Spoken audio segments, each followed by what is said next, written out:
الحمدللہ رب العالمین والصلاة والسلام علی خاتم النبیین اما بعد فاعوذ باللہ من الشیطان الرجیم بسم اللہ الرحمن الرحیم الصلاة والسلام علیک یا رسول اللہ وعلی آلک واصحابک یا حبیب اللہ الصلاة والسلام علیک یا نبی اللہ وعلی آلک واصحابک یا نور اللہ۔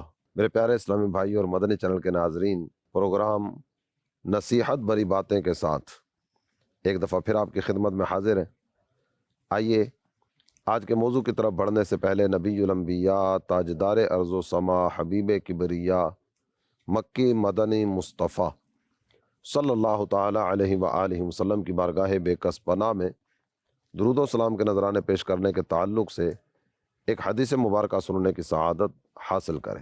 میرے آقا صلی اللہ تعالی علیہ وآلہ وسلم نے ارشاد فرمایا، انی لا اعرف حجرا بمکہ کان یسلم علیہ۔ اعلان نبوت سے پہلے میرے اور آپ کے پیارے آقا صلی اللہ تعالی علیہ وآلہ وسلم مکہ مکرمہ کسی رستے سے گزرا کرتے تھے تو وہاں ایک پتھر بارگاہ اقدس میں سلام عرض کیا کرتا تھا۔ میرے حضور صلی اللہ تعالی علیہ وآلہ وسلم اعلان نبوت کے بعد اس پتھر کو یاد فرما رہے ہیں، اور اس حدیث میں ارشاد فرماتے ہیں کہ میں آج بھی اس پتھر کو جانتا ہوں جو میری بارگاہ میں سلام پیش کیا کرتا تھا۔ میرے مدنی چینل کے ناظرین، یہ پتھر بے جان ہوا کرتا ہے نا، پتھر کی الگ سے کوئی زبان نہیں ہے۔ پتھر بولے اور میں اور آپ سن لیں، ہم میں اتنی طاقت، ہمت اور قوت نہیں ہے، لیکن نبوی بصارت بھی جداگانہ ہوا کرتی ہے اور نبوی سماعت یہ بھی الگ مرتبے کی حامل ہوا کرتی ہے۔ قربان جائیے اپنے آقا کی شان و عظمت پر۔ وہ بے جان جان عالم صلی اللہ تعالی علیہ وآلہ وسلم کی بارگاہ ذی شان میں سلام پیش کرتا ہے تو میرے آقا اس کا سلام سنتے بھی ہیں اور اس سلام پیش کرنے والے پتھر کو جانتے اور پہچانتے بھی ہیں۔ غور کیجئے گا، جو نبی پتھروں کے سلام کو سن لیتے ہوں اور سلام پیش کرنے والے پتھر کو پہچانتے بھی ہوں، کیسے تصور کیا جا سکتا ہے کہ ان کا اپنا امتی جب ان کی بارگاہ میں درود و سلام کے نذرانے پیش کرے تو حضور بے خبر ہو؟ یہ ہو ہی نہیں سکتا نا۔ اعلیٰ حضرت امام اہل سنت کہتے ہیں کہ فریاد امتی جو کرے حال زار میں، ممکن نہیں کہ خیر بشر کو خبر نہ ہو، اور واللہ وہ سن لیں گے، فریاد کو پہنچیں گے، اتنا بھی تو ہو کوئی آہ کرے دل سے۔ آئیے روزانہ اپنے معمولات کا حصہ بنائیں کہ اپنے آقا صلی اللہ تعالی علیہ وآلہ وسلم کی خدمت اقدس میں جھوم جھوم کر پیار، محبت، الفت، عقیدت اور چاہت کے جذبات کو دل میں لیے ہوئے درود و سلام کے نذرانے پیش کرتے رہیں گے۔ صلو علی الحبیب صلی اللہ تعالی علی محمد وعلی آلہ وصحبہ وبارک وسلم۔ شیخ فرید الدین عطار علیہ رحمت اللہ الغفار، آپ نے اپنے آقا صلی اللہ تعالی علیہ وآلہ وسلم کی مبارک جناب میں جو تعریف و توصیف کے پھول پیش کیے، اس کا کچھ حصہ ابھی سننے کی سعادت حاصل کریں گے۔ پچھلا ایپیسوڈ، یہ فرسٹ ایپیسوڈ تھا نصیحت بری باتیں اس پروگرام کا، اور آج اس کا سیکنڈ ایپیسوڈ یہ آپ مدنی چینل پر دیکھنے کی سعادت حاصل کر رہے ہیں۔ شیخ کہتے ہیں، بعد ازیں گوئے مدنات مصطفیٰ، آنکھ عالم یافت از نور صفا۔ حمد بیان کی ہے، اپنے رب کی قدرتوں کا کچھ تذکرہ آپ کے سامنے بیان کیا ہے۔ اللہ تعالیٰ جل جلالہ کی حمد و ثنا کو بیان کرنے کے بعد اب ہم آپ کے سامنے اپنے کریم آقا صلی اللہ تعالی علیہ وآلہ وسلم کی نعت شریف بیان کریں گے۔ اب سرکار دو عالم صلی اللہ تعالی علیہ وسلم کی مدح سرائی کا سلسلہ ہوگا۔ وہ عظیم نبی، وہ عزت و عظمت و رفعت، شان اور شوکت والے نبی کہ جن کے چہرہ اقدس کی تابانیوں سے یہ جہان منور ہوا ہے، اس عظیم نبی کا تذکرہ کریں گے۔ اعلیٰ حضرت امام اہل سنت نے ایک بات ذکر کی نا، آپ کہتے ہیں ذات ہوئی انتخاب، وصف ہوئے لاجواب، نام ہوا مصطفیٰ، تم پہ کروڑوں درود۔ اور انداز دیکھیے کتنا پیارا ہے۔ شیخ فرید الدین عطار علیہ رحمۃ اللہ الغفار، یہ 7ویں صدی ہجری کے بزرگ ہیں۔ یہ شروع ہی سے ہمارے اکابرین کا جو ایک انداز چلتا چلا آیا نا، یہ اللہ تعالیٰ جل جلالہ کی حمد و ثنا کے ساتھ ساتھ بارگاہ خیر الانام میں ہدیہ صلاۃ والسلام پیش کرنے والے ہوا کرتے تھے۔ سرکار دو عالم صلی اللہ تعالیٰ علیہ وسلم کی تعریف کس پیارے انداز میں کرتے ہیں کہ یہ وہ عظیم ہستی ہیں کہ جن کے نور سے یہ سارا جہان منور ہوا ہے۔ عارف کھڑی میاں محمد بخش صاحب رحمۃ اللہ علیہ نے ایک بات ذکر کی نا، آپ کہتے ہیں سب نور اسے دے نوروں اسدا نور حضوروں، نہیں اللہ تعالیٰ جل جلالہ کی ذات گرامی کے بعد اس ساری مخلوق پر جس شخصیت کا اور جس ہستی کا احسان ہے وہ تاجدار کائنات صلی اللہ تعالیٰ علیہ وآلہ وسلم کی ذات گرامی۔ اس کے بعد اگر آگے بڑھیں تو آپ کہتے ہیں سید الکونین ختم المرسلین، آخر آمد بود فخر الاولین۔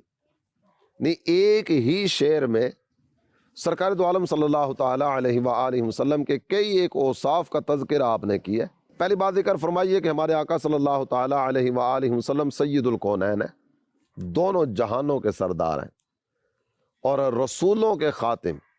میرے آقا سید الانبیاء ہیں، امام الانبیاء ہیں، اشرف الانبیاء ہیں، اکرم الانبیاء ہیں، لیکن اس کے ساتھ ساتھ سرکار دو عالم صلی اللہ تعالیٰ علیہ وآلہ وسلم کا ایک عظیم وصف یہ بھی ہے کہ ہمارے آقا خاتم الانبیاء بھی، سرکار دو عالم صلی اللہ تعالیٰ علیہ وآلہ وسلم آخری نبی۔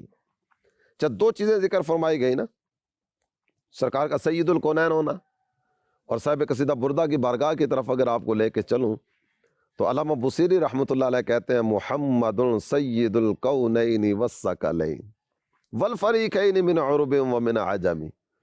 نہیں ہمارے اسلاف کا کیسا پیارا انداز ہوا کرتا تھا بارگاہ رسالت میں ہدیہ درود و سلام پیش کرنے کا، اور سرکار دو عالم صلی اللہ تعالیٰ علیہ وآلہ وسلم کی شان و عظمت کے بیان کرنے کا، محبوب کے اوصاف کو بیان کرتے چلے جاؤ، محبوب کے مبارک مراتب کا تذکرہ کرتے چلے جاؤ۔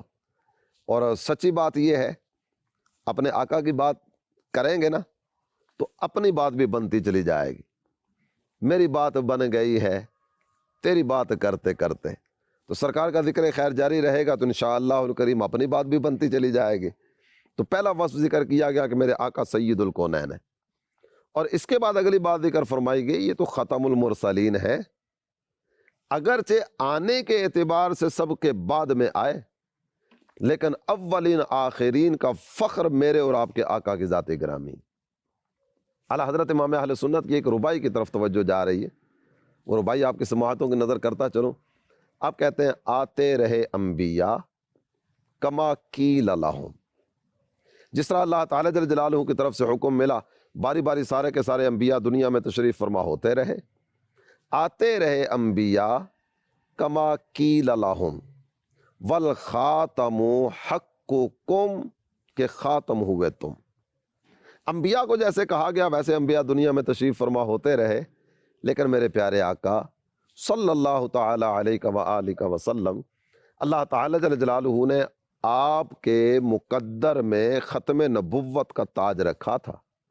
حضور خاتم النبیین بن کر تو آپ آئے ہیں نا، آتے رہے انبیاء کما قیل لہم والخاتم حقکم، کے خاتم ہوئے تم، یعنی ہوا دفتر تنزیل تمام، آخر میں ہوئی مہر کے اکملت لکم۔ جب یہ آسمانی کتابیں نازل ہونے کا سلسلہ ختم ہوا نا تو آخر میں مہر لگا دی گئی کہ الیوم اکملت لکم دینکم، آج تمہارے لیے تمہارا دین مکمل کر دیا گیا۔ میرے آقا اللہ کے آخری نبی ہیں، اور میرے مدنی چینل کے ناظرین دل کی بات آپ کے سامنے رکھوں، یہ آسمان غبار بن کے اڑ سکتا ہے، زمین پھٹ سکتی ہے، یہ جتنے بھی سمندر ہیں نا یہ سارے کے سارے ہوا بن کے غبار بن کے یہ ختم ہو سکتے ہیں، اڑ سکتے ہیں، سب کچھ ہو سکتا ہے، لیکن سرکار دو عالم صلی اللہ تعالیٰ علیہ وآلہ وسلم کی ختم نبوت کا انکار کرنے والا یہ مسلمان نہیں ہو سکتا۔ بالکل سچی بات اور بالکل سیدھی اور دو ٹوک بات ہے کہ ختم نبوت پر ایمان رکھنا یہ از حد ضروری ہے، اس کے بغیر چارہ کار ہی نہیں ہے۔ جو سرکار دو عالم صلی اللہ تعالیٰ علیہ وآلہ وسلم کو آخری نبی نہ مانے اس کا تو ایمان ہی نہیں ہے۔ اس کے بعد آگے بڑھتے ہیں، اگلی بات آپ نے ذکر فرمائی کہ آمد نوح فلک معراج او، انبیاء و اولیاء محتاج او۔ ہمارے آقا صلی اللہ تعالیٰ علیہ وآلہ وسلم کی ذات آپ جانتے ہیں کون سی ذات ہے؟ یہ وہ قدر و رفعت والی ذات ہے کہ جنہوں نے 9 آسمانوں کی سیر کی ہے۔ آپ کے ذہن میں آئے گا کہ آسمان 9 تو نہیں ہے، تو شیخ فرید الدین عطار رحمۃ اللہ تعالیٰ علیہ نے 7 آسمان، 1 عرش اور 1 کرسی، یوں اس انداز میں سب کو شمار کر کے 9 کا ذکر کیا ہے تاکہ ایک ہی مصرعے میں ساری بات پوری ہو جائے۔ ہمارے آقا نے 9 آسمانوں کی سیر کی ہے، اور اس کے بعد آپ ذکر کرتے ہیں کہ سارے کے سارے نبی اور سارے کے سارے ولی یہ ہمارے آقا صلی اللہ تعالیٰ علیہ وآلہ وسلم کے محتاج ہیں۔ صاحب قصیدہ بردہ کہتے ہیں نا وَكُلُّهُم مِّن رَّسُولِ اللَّهِ مُلْتَمِسٌ غُرْفًا مِّنَ الْبَحْرِ أَوْ رَشْفًا مِّنَ الدِّيَامِ۔ میرے آقا یہ سارے کے سارے نبی نا، یہ تو آپ کی بارگاہ میں سوالیوں کی طرح کھڑے، اور سوال کس چیز کا کرتے ہیں؟ آقا اپنے دریائے جود و کرم میں سے 1 قطرہ ہی عطا کر دیں، حضور 1 قطرہ ہی دے دیں۔ اور حجت الاسلام نے بات ذکر کی، قطرہ 2 قطرہ ہی صحیح کچھ تو برائے نام دو۔ نہیں، اس بارگاہ کا 1 قطرہ بھی نہ بہت بڑا ہو جایا کرتا ہے۔ اللہ تعالیٰ جل جلالہ اپنے محبوب کے صدقے رحمت کی نظر فرمائے، اور سرکار دو عالم صلی اللہ تعالیٰ علیہ وآلہ وسلم کی توجہات سے بھی ہمیں حصہ نصیب ہوتا رہے۔ آگے بڑھتے ہیں، اگلے شعر میں آپ ذکر فرماتے ہیں شد وجودش رحمت للعالمین، مسجد او شد ہما روئے زمیں۔ تو میں بتاؤں میرے آقا کی ذات کون سی ہے؟ میرے حضور سراپا نور صلی اللہ تعالیٰ علیہ وآلہ وسلم کی ذات ستودہ صفات، ذات عظیم الصفات، یہ وہ بابرکت ذات ہے جو سارے جہانوں کے لیے رحمت بن کے آئی ہے۔ میرے آقا تو سارے جہانوں کے لیے رحمت ہے۔ ان کا رب فرماتا ہے نا وَمَا أَرْسَلْنَاكَ إِلَّا رَحْمَةً لِّلْعَالَمِينَ۔ جب آپ غور کرتے چلے جائیں گے نا تو اکابرین کے کلام میں ایک چیز جو آپ کو نظر آئے گی، آپ اعلیٰ حضرت امام اہل سنت کا کلام پڑھ لیجئے، آپ دیگر اکابرین کے کلام کو دیکھ لیجئے، ایک چیز نظر آئے گی، وہ اشعار میں بھی نا قرآن کی آیتوں کی طرف اور مصطفیٰ کریم صلی اللہ تعالیٰ علیہ وسلم کے ارشادات کی طرف اشارے کر رہے ہوتے ہیں۔ میرے آقا کی ذات رحمت للعالمین ہے، یہ اس آیت کریمہ کی طرف اشارہ کیا۔ اور اگلے مصرعے میں کیا کہتے ہیں؟ اگلے مصرعے میں کہتے ہیں مسجد او شد ہما روئے زمیں۔ جو میرے آقا کے لیے جائے نماز بنائی گئی نا، جو مسجد بنائی گئی، یہ ساری کی ساری زمین میرے حضور کے لیے مسجد بنا دی گئی ہے۔ ہاں، پچھلی امتوں کو دیکھیے، پچھلی امتوں کے لیے نا عبادت کی جگہ مخصوص ہوا کرتی تھی، یہ اس جگہ کے علاوہ کسی اور جگہ پر عبادت نہیں کر پاتے تھے۔ من جانب اللہ حکم ہی یہی تھا، انداز اور طریقہ کار یہ دیا گیا تھا، مخصوص جگہ پر آ کر اللہ کی عبادت کی جا سکے گی، وہاں جا کر بندگی بجا لانے کا سلسلہ ہو سکے گا۔ اور ہمارے آقا خود ارشاد فرماتے ہیں جعلت لی الارض مسجدا وطہورا، میرے لیے تو ساری کی ساری زمین مسجد بنا دی گئی ہے۔ ہم سفر میں ہوتے ہیں، کوئی پریشانی نہیں ہوتی کہ جناب نماز کا وقت ہو جائے گا، پتہ نہیں وہ فلاں جگہ میں، فلاں شہر میں، فلاں مقام پر، فلاں پوائنٹ پر پہنچ پائیں گے کہ نہیں پہنچ پائیں گے، کوئی ٹینشن نہیں ہے۔ جہاں نماز کا وقت آئے گا نا وہیں وضو کریں گے، وضو کر کے وہیں اللہ تعالی جل جلالہ کی بارگاہ میں جبین نیاز جھکا دیں گے۔ کیسا اللہ کا کرم ہے، اور کیسی یہ مصطفیٰ کریم صلی اللہ تعالیٰ علیہ وسلم کے صدقے اس امت پر رحمتیں اور عنایتیں ہوئی ہیں۔ چاہے کہیں بھی نماز ادا کرنے کی صورت ہو سکے گی، ذہن میں سوال آئے گا کہ پانی نہیں ہوگا تو وضو کیسے کریں گے؟ تو میرے آقا نے اسی حدیث میں تذکرہ فرمایا نا، یہ ساری کی ساری زمین میرے آقا کے لیے پاک کر دی گئی ہے، کسی بھی جگہ نماز ادا کی جا سکتی ہے۔ اور پانی میسر نہیں ہے نا، فَلَمْ تَجِدُوا مَاءً فَتَيَمَّمُوا صَعِيدًا طَيِّبًا، قرآن کہتا ہے پانی نہ ملے نا تو پاکیزہ مٹی کا ارادہ کر لو، مٹی لو، مٹی کے ساتھ تیمم کرو، تیمم کر کے نماز ادا کر لو۔ کیسی کرم نوازی ہے اللہ تعالیٰ جل جلالہ کی، کتنا مصطفیٰ کریم صلی اللہ تعالیٰ علیہ وآلہ وسلم کے صدقے ہم غلاموں پر کرم ہوا ہے۔ میرے مدنی چینل کے ناظرین آپ غور کیجئے گا، آج اس انداز میں ذرائع آمد و رفت ہے نا، اور یہ جس انداز میں ہماری ٹریولنگ کی صورت ہوتی ہے، صبح کہیں، دوپہر کہیں، رات کہیں، اور یہ آنا جانا اتنا فاسٹ انداز میں چل رہا ہوتا ہے. اگر ایسی صورت ہوتی کہ عبادت کے مقامات مخصوص کر دیے جاتے کہ ان مقامات کے علاوہ تم کسی جگہ اللہ تعالیٰ جل جلالہ کی بندگی بجا نہیں لا سکتے، تو اب غور کیجئے کہ کس قدر آزمائشوں کا سامنا کرنا پڑتا. یہ میرے آقا کے صدقے اس امت پر فضل و کرم ہوا ہے. آئیے، جب اللہ تعالیٰ جل جلالہ کی اتنی ساری رحمتیں ہمیں ملی ہیں اس محبوب کے صدقے، تو کیوں نہ پھر اگلی بات شیخ عطار کے ساتھ مل کے ہم بھی کہہ دیں، صد ہزاراں رحمت جاں آفریں بر وے و بر آل پاک طاہریں. اللہ تعالیٰ جل جلالہ کی لاکھوں رحمتیں نازل ہوں، بے شمار رحمتیں نازل ہوں اللہ تعالیٰ جل جلالہ کی طرف سے ہمارے آقا صلی اللہ تعالیٰ علیہ وآلہ وسلم کی ذات گرامی پر، اور نبی رحمت صلی اللہ تعالیٰ علیہ وآلہ وسلم کی پاکیزہ آل پر. عام طور پر آپ دیکھتے ہیں نا، جب کسی کو خیرات ملتی ہے تو خیرات لینے والا، بھیک لینے والا، وہ دعائیں دینا شروع کرتا ہے، سخیوں کی خیر ہو، آپ کا گھر سلامت رہے، آپ کے بچے سلامت رہے، آپ کے رزق میں برکت ہو، آپ کے مال میں برکت ہو، آپ کی عزت میں برکت ہو، اللہ اور آپ کو عطا کرے، آپ کے خزانے بھرے رہیں. یوں اس انداز میں دعائیں دینے کا سلسلہ ہوتا ہے نا. ہمارے آقا کے صدقے ہم پر کتنے لطف و کرم ہوئے، کس قدر اللہ تعالی جل جلالہ کی رحمتوں سے حصہ ملا ہے. آپ پچھلی امتوں کے معاملات پر غور کریں نا، یہ ویسے تو یہ مستقل ایک موضوع ہے کہ پچھلی امتوں کے لیے کیا کیا تھا، اور اس امت پر اللہ تعالی جل جلالہ کی رحمتیں کس انداز میں ہوئیں. لیکن کئی چیزوں پر آپ کی توجہ چلی جائے گی نا. وہ گناہ کریں تو ان کے چہرے کا رنگ تبدیل ہو جائے، ان کے دروازے پر لکھ دیا جائے، یا کتنی ہی اور اس طرح کی آزمائشی صورتیں تھیں زکوٰۃ کے اعتبار سے، دیگر کئی ایک حوالوں سے. اس امت پر کتنا اللہ تعالی جل جلالہ کا کرم ہے. تو کیوں نہ پھر وہی بات ذکر کریں کہ صد ہزاراں رحمتیں جاں آفریں بر وے و بر آل پاک طاہریں. اللہ تعالی جل جلالہ کی طرف سے لاکھوں رحمتیں ہوں ہمارے آقا صلی اللہ تعالی علیہ وآلہ وسلم کی ذات گرامی پر اور محبوب کی پاکیزہ آل پر. اور یہ بات ذکر کرنے کے بعد پھر کہتے ہیں، آنکھ شد یارش ابو بکر و عمر، از سر انگشت او شک شد کمر.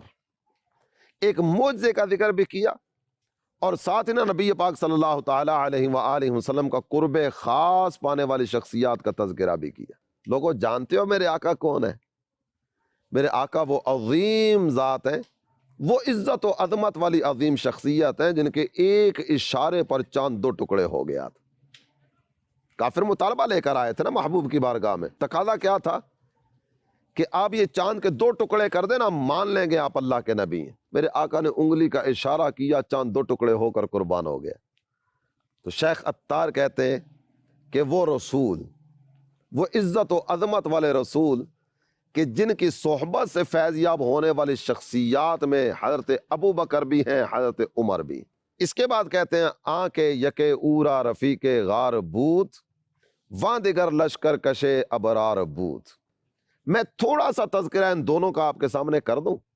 وہ جو حضرت ابو بکر ہے نا، وہ نبی پاک صلی اللہ تعالی علیہ وآلہ وسلم کے غار کے ساتھی ہیں. غار کے ساتھی سفر ہجرت میں میرے آقا نے جن کو اپنے ساتھ لے جانے کے لیے چنا وہ صدیق اکبر ہے. اور حضرت عمر پتہ ہے کون ہے؟ یہ وہ عظیم ہستی ہیں جو قافلہ صالحین کے سالار ہیں. اس میں آپ اشارہ کر رہے ہیں اس بات کی طرف کہ یہ لفظ امیر المؤمنین ہے نا، سب سے پہلے جس شخصیت کو امیر المؤمنین کہا گیا وہ شخصیت سیدنا فاروق اعظم رضی اللہ تعالی عنہ کی شخصیت. ان دو کا تذکرہ کرنے کے بعد پھر آپ کہتے ہیں، صاحب اشبودند عثمان و علی بہر آنگشتند در عالم ولی. نبی محترم صلی اللہ تعالی علیہ وآلہ وسلم کی صحبت سے، سرکار کی قربت سے، اور نبی پاک صلی اللہ تعالی علیہ وآلہ وسلم کی خاص رفاقت سے فیض یاب ہونے والی دو اور عظیم ہستیاں، ایک سیدنا عثمان غنی رضی اللہ عنہ کی ذات گرامی ہے، اور دوسرے مولا مشکل کشا شیر خدا علی المرتضیٰ کرم اللہ تعالی وجہہ الکریم کی ذات. اور یہ پتہ کون ہے؟ یہ وہ ہیں کہ ان کے سبب سے دونوں جہان میں سرداریاں تقسیم ہوئی ہیں۔ ان کی نسبت، ان کی غلامی کی برکت سے اللہ تعالی جل جلالہ نے لوگوں کو عزتیں عطا کی ہیں۔ میرے مدنی چینل کے ناظرین، ایک بڑی پیاری عقیدے کی بات بھی ہمارے سامنے آئی۔ جس ترتیب کے ساتھ خلافت ہے نا، اسی ترتیب کے ساتھ انہوں نے چاروں کا تذکرہ کیا۔